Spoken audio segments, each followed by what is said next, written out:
Hello students. Apna Study presents you the Hindu News Bulletins for the 30th of July. Before we start, don't forget to like, share and subscribe. National News. COVID-19, the High Court slammed the Drugs Control Department of Delhi. Delhi High Court slams the Drugs Control Department of Delhi for initiating proceedings against AAP MLA Praveen Kumar for procuring and distributing oxygen cylinders during the second wave of the COVID-19 pandemic. A bench of Justice Vipin Sanghvi and Justice Jasmeet Singh said they could not permit prosecution of Good Samaritans for helping society at a time when the authorities had failed to provide oxygen. COVID-19 vaccine, Bharat Biotech. Bharat Biotech founder and CMD Krishna Eller said on Thursday that the company was expecting significant data on its intranasal COVID-19 vaccine in about 2 months. The vaccine from the makers of Covaxin promises to deliver multiple benefits, from being more effective to ease of administration and production. India will not accept any outcome decided by force. External Affairs Minister S. Jaishankar said he had a good discussion with US Secretary of State Anthony Blinken during his visit to Delhi this week.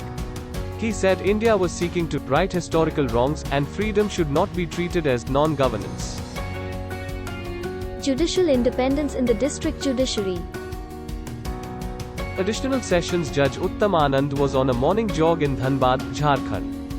Video shows auto rickshaw swerving off the road and slamming into him from behind. His family initially thought the cause of the death to be a hit-and-run accident. Prime Minister Narendra Modi's tool to translate engineering course content into 11 languages. The All India Council of Technical Education is creating a database of resources to allow colleges to offer more programs in regional languages. Prime Minister Narendra Modi was speaking at an event to mark the first anniversary of the National Education Policy 2020, which placed a strong emphasis on education in the mother tongue. 14 engineering colleges in 8 states will start engineering studies in 5 Indian languages: Hindi, Tamil, Telugu, Marathi and Bangla.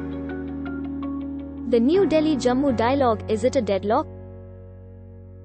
Omar Abdullah expressed disappointment at the outcome of the meeting between PM Narendra Modi and leaders of political parties from Jammu and Kashmir. The meeting was a first step, but no meeting is successful without follow-up, he says.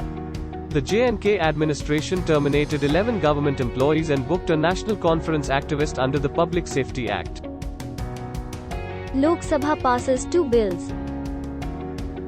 Lok Sabha adjourned for the day amid continuous opposition protests. Airports Economic Regulatory Authority of India Amendment Bill, 2021, and Inland Vessels Bill passed in the din without debate. Opposition members kept protesting over Pegasus snooping issue and central farm laws. International news. At least 2 rockets hit Baghdad's fortified green zone. One rocket landed in a parking lot inside the green zone and a second one hit a nearby empty area. Initial investigations indicate the rockets were targeting the US Embassy but fell short. The attack comes 2 days after the United States formally ended its combat mission in Iraq by 2021. Tunisia's president accuses 460 businessmen of embezzlement as he launches a crackdown on corruption.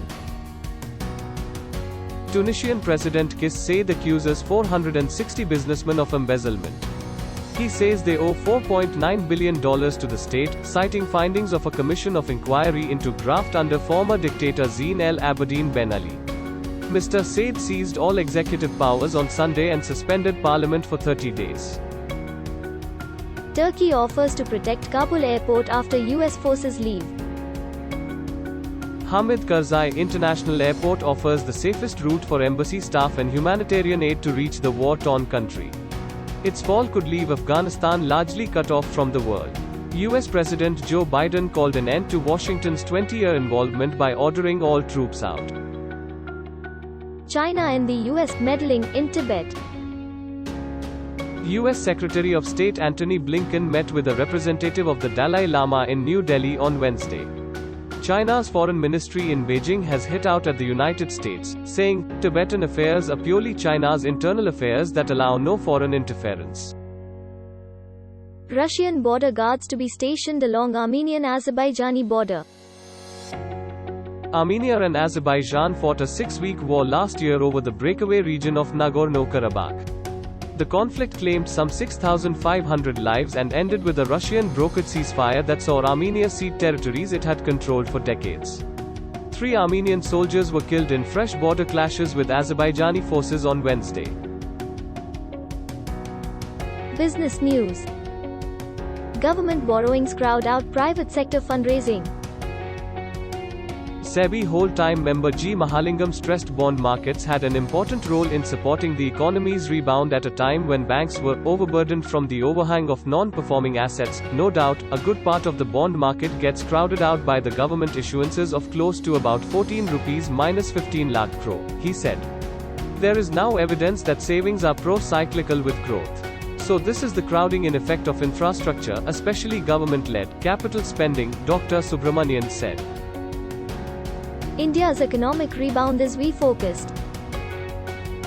Chief Economic Advisor Krishnamurthy Subramanian acknowledged some parts of the economy may be witnessing a K-shaped recovery. But he stressed that India's overall economic rebound remains V-shaped. Retail inflation would slip below 6% this month or in August, but would remain range-bound at 5% to 6% in the near future. Sports news. World heavyweight boxing, Mary Kom reacts to the final decision. Mary Kom loses her 51 kg bout against Ingrid Valencia in a 3-2 split verdict. The 6-time world champion and 2012 London Olympics bronze medalist was left shell-shocked. The 38-year-old, who won her last 2 rounds, seemed to have done enough to keep her Olympics dream alive. China's Kaileb Dressel wins the Olympic 100 meters freestyle. China's Yang Junshan, Zhang Yufei, Li Bingji and Tang Muhan win 4x200 meters relay.